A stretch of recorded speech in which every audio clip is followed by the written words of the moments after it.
All right, this is Openstax U.S. History, Chapter 14, Troubled Times, the Tumultuous 1850s. We'll be looking at Section 1, the Compromise of 1850. So recall that in a previous chapter, we had talked about westward expansion. Specifically, what had happened in Texas with Texan independence and finally Texas annexation. And then that led to conflicts with Mexico in the form of the Mexican-American War. Now, this was all covered, Texas westward expansion, Mexican-American War. This was all covered in a previous chapter. I want to say maybe chapter 11. I don't exactly remember, but you can go back and look at that. And U.S. victory in the Mexican-American War led to, and you can see it right here, led to the Mexican Cession, which was the territory of California, Arizona, and New Mexico going to the United States. And you could see it on this map right here. I'll go ahead and use a different color to make it a little bit easier to see. So this territory right here, that had previously belonged to Mexico, but because of the Mexican-American War, that territory now belonged to the United States. And of course, the questions surrounding that territory at the time, the Mexican-American War ended, it was 1846 to 1848. So in 1848, the question was about this territory, whether or not this should be free soil, where slavery is illegal, or should it be slave? And of course, that is the ultimate question. What Northerners attempted to do was to pass the Wilmot Proviso. This would ban slavery in the Mexican Cession. This provision, was ultimately struck down and failed. So it never passed, although Northerners certainly wished that it did. It was mostly Southerners who rejected it. And so the question about the Mexican Cession remained a question. This issue of what should happen to this territory, free or slave, would not be resolved by the time the war was over, or even by the time that territory came into the United States. And so in the election of 1848, many had hoped that that presidential election would solve this problem. However, it didn't. Zachary Taylor was elected president. Remember, he was a war hero during the Mexican-American War. So he follows in the footsteps of people like George Washington, Andrew Jackson, who go from being generals to presidents. And on this question of the Mexican Cession, really is sort of indifferent. He doesn't really have any, no strong opinion on whether or not that should be free soil or slave soil. Taylor himself was a slave owner personally, but ultimately really didn't have a very strong position. So the question about the Mexican Cession remain in the balance, right? It's still out there. During this party, you had the emergence of a new anti-slavery party, the Free Soil Party. So this is an anti-slavery party. Recall, this is different than the abolitionist movement. Abolitionists demand an immediate end to slavery and integration of African Americans in U.S. society. The Free Soil Party they oppose slavery mostly because it'll hurt white farmers. They're looking out for the interests of white farmers who won't be able to make it economically if slave labor is allowed in the Western territories. And so with really no leadership from the president, this compromise instead falls onto the Senate. Now, Henry Clay, remember, he for a very long time was the great compromiser. He's somebody who was able to get things done in both the Senate and the House, Congress. He was the one who helped broker the Missouri Compromise. He helped broker the tariff crisis that happened in South Carolina, and he essentially is going to attempt to try and broker a compromise here with this territory. You have three positions emerge in the Senate. Again, really lack of leadership coming from the president. Also, President Taylor dies in office and it gets handed down to the vice president. So really when it comes down to solving this crisis, it's going to fall on the Congress, it's going to fall on the Senate. Three positions emerge. John C. Calhoun represents the slaveholders' position. essentially stating that if slavery is not allowed in this Mexican cession or the Western territories, then the southern states will start thinking about secession, right? That word is getting thrown around here. Daniel Webster, he comes in as the compromise position, very famously says, I come before you not as a northerner. He's from Massachusetts. I come to you not as a northerner, not as a Massachusetts man. I come to you as an American. In other words, trying to get everyone to get along on this issue. And then you have William Seward, who is representing the anti-slavery position. And this is a position that up until this time was not very strong. But, as each sort of event unfolds and as every year goes by, this position becomes louder and louder and louder in the North. Ultimately, Henry Clay was not able to strike a compromise with his negotiating and whatnot. He had attempted essentially to make all of these things into one law, whereas Stephen Douglas, who does finally negotiate the compromise of 1850, he passes it as parts. So instead of passing one giant law to try and settle all these problems, Stephen Douglas breaks it up and passes it as individual parts, and that helps get it through Congress. And what he creates is the Compromise of 1850. Now, ultimately, the question is, well, again, what to do about the Mexican cession? Should it be free or should it be slave? That is the origins of the Compromise of 1850. But how do you make slaveholders happy? How do you make anti-slavery people happy? And then how do you make, well, this really doesn't matter, but how do you make people who are willing to compromise happy in the middle? And that's exactly what the Compromise of 1850 does. So there's 5 parts of it. One part, the Fugitive Slave Act. The Fugitive Slave Act is, well, first of all, a Fugitive Slave Act exists. A fugitive slave is a runaway, right? It's a runaway slave. And so this act is a stronger law to return runaway slaves to southern states. Because what had been happening, and this was really one of the gripes of the slave holders, right? So this is something that John C. Calhoun would approve of. What was happening is that you had slaves going from slave states, right here in Virginia, let's say. Actually, let's use a different color. From Virginia, and were escaping north, right, to the free states. And southern slaveholders were concerned that these northern states were not doing their, what they had promised to do at the Constitutional Convention, and that was return fugitive slaves. So this law is going to make it a lot easier for those runaway slaves to be returned back to the South. So this is something that the South likes, right? We'll draw an S on it. What the North gets is California. California comes in as a free state. And you can see from this map, indeed, California is a free state. There really wasn't any question as to whether or not California would be free or slave. The people in California more or less demanded a free state. The reason for that was simply there just wasn't as many slaves there in California. Whereas, Missouri and Texas, some of the other controversies over westward expansion that emerged prior to this, there were already a lot of slaves in those territories, which made it a lot harder to make it a free state. California was different. The Texas border was settled, pretty much cutting it off right here. That was very important for Northerners because it meant that slavery could not extend further westward. So we might say that's Northerners. D.C., the slave trade was banned. That was part of it. This was something that Northerners, again, would agree to.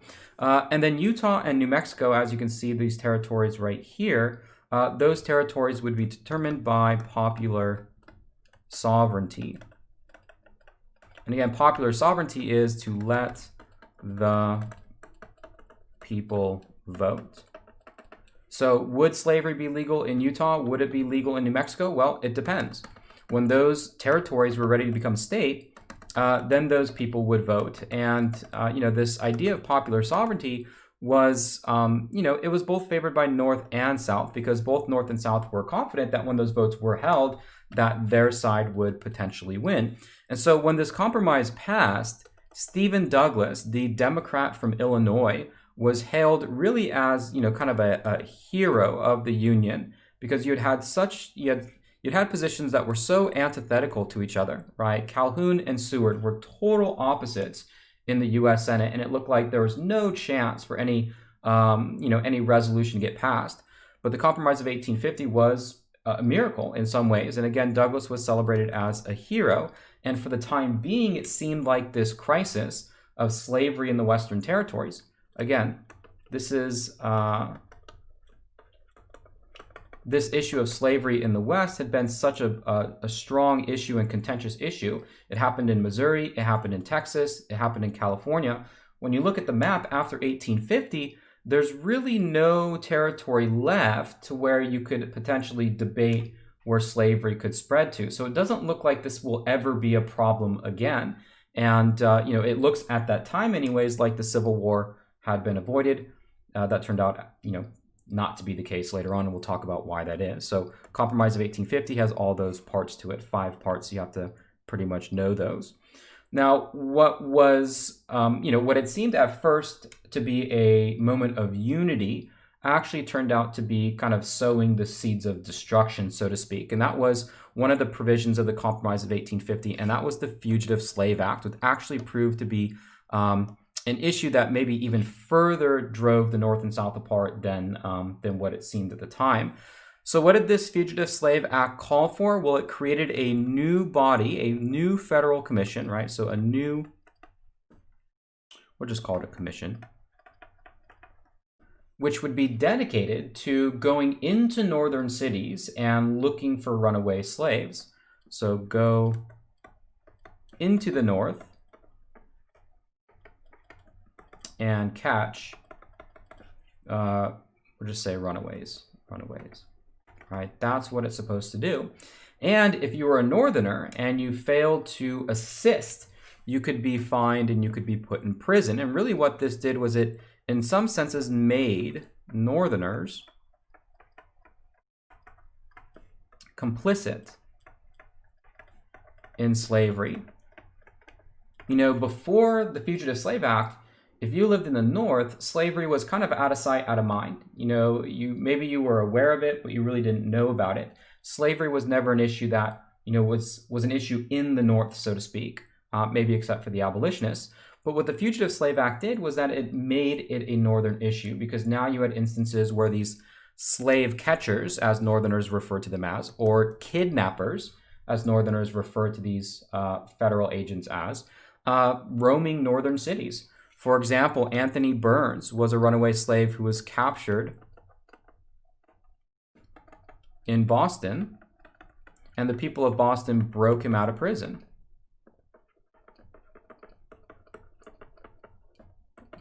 Saying that he was, inappropriately apprehended. And in fact, there were a lot of people who were apprehended by the slave catchers, as the North called them, who really had never been slaves before, and they were, sold back down or returned to the South, really where they had never been. None of their family members had ever been slaves. So this really ignited a lot of Northerners against this.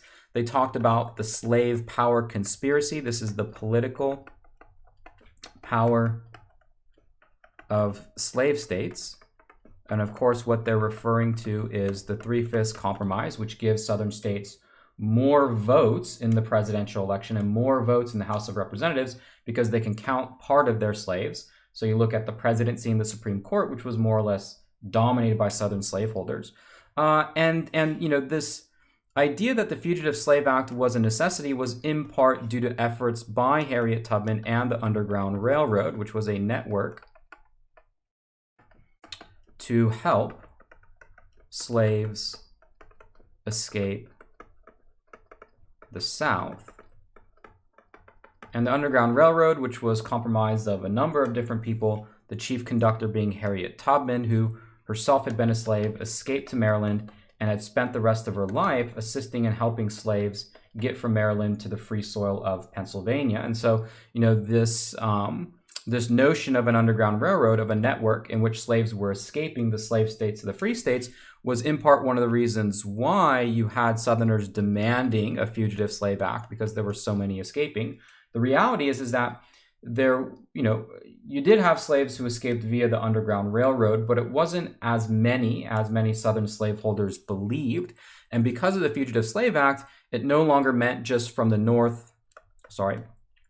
South to the North, because with the new Fugitive Slave Act, the North wasn't safe anymore. Instead, it was the South to Canada, and only once slaves got to Canada, then could they truly be safe, so to speak, right? The North is no longer good enough. There was a saying that went along with the Fugitive Slave Act, and that was, there was free soil in the North, but there wasn't free air. That slaves couldn't breathe easy after having escaped to northern soil because this law and the kidnappings and the catchers were there, and you were potentially still at risk of being captured. Now, this only further ignited a very much stronger anti-slavery notion in the North. This was added by Uncle Tom's Cabin, which was a book which told the evils of slavery. It was the best-selling book on the eve of the Civil War. So this was something that a person might pick up for entertainment. It was leisure in terms of what it was geared towards. It was a novel, but when people picked it up and read it, they became much more aware of the evils of slavery, things like families being torn apart, slave women being sexually assaulted, and Harriet Beecher Stowe was the author of that book. She was said by Abraham Lincoln, because it had such a big impact on Northerners' attitudes towards slavery. Abraham Lincoln said of Harriet Beecher Stowe, this is the little lady that started the Civil War. In response to Uncle Tom's Cabin and a lot of the conflicts raising up because of the new Fugitive Slave Act, Northern states passed personal liberty laws. A personal liberty law is a state law, right? So these are Northern states. State laws, I guess, stating refusal to return runaway slaves. Right, so here we again have an issue of federalism, which we talked about in this class before, that on the one hand you have the federal government, this is the U.S., the federal government, and then we have the state governments, whichever state you're talking about, and they share powers. And on the federal level, you have a new Fugitive Slave Act, which is saying, we're going to do more to return runaway slaves. And the state levels are saying no. In fact, we reject this. We're going to pass personal liberty laws. And states like Wisconsin even challenged, the Fugitive Slave Act based off of, states' rights. And so you especially have this contentious relationship here. And like I mentioned before, whereas before the Compromise of 1850, again, looked like the compromise to save the country, Stephen Douglas right here, who made the Compromise of 1850, was hailed as a hero because there seemingly was no issues left. But of course, one of the, as they might say, devil in the details was this Fugitive Slave Act, which only increased the tension between the North and South rather than create a compromise.